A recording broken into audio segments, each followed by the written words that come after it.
Before starting, ethical hacking is a serious skill. It should be used for authorized purposes. It should not be used for accessing anyone's privacy. Doing this is illegal. Hackers often prefer C programming language for hacking due to its 1. Low-level memory management. C allows direct access to memory, enabling hackers to manipulate system resources and exploit vulnerabilities. 2. Portability. C code can run on various platforms with minimal modifications. 3. Flexibility. C's lack of runtime checks and error handling makes it easier to write exploits. 4. Performance.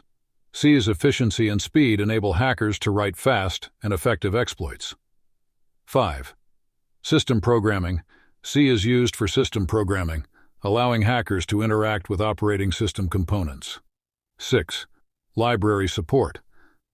C's vast library collection, including libc and POSIX, provides access to system functions. 7. Reverse engineering. C's compiled code is relatively easy to reverse engineer. 8. Exploit development. C's ability to manipulate memory and system resources makes it ideal for exploit development. 9. Rootkit development. C's low-level capabilities enable hackers to write rootkits. Legacy code. Much of the existing system code is written in C, making it easier for hackers to understand and exploit. Some popular C-based hacking tools include 1. Nmap, 2.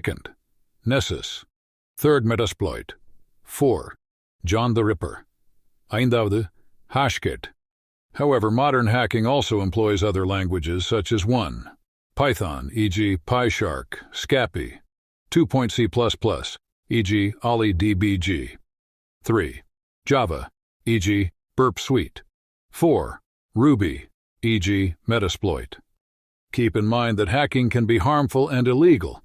Ethical hacking, or white hat hacking, aims to improve security and protect systems.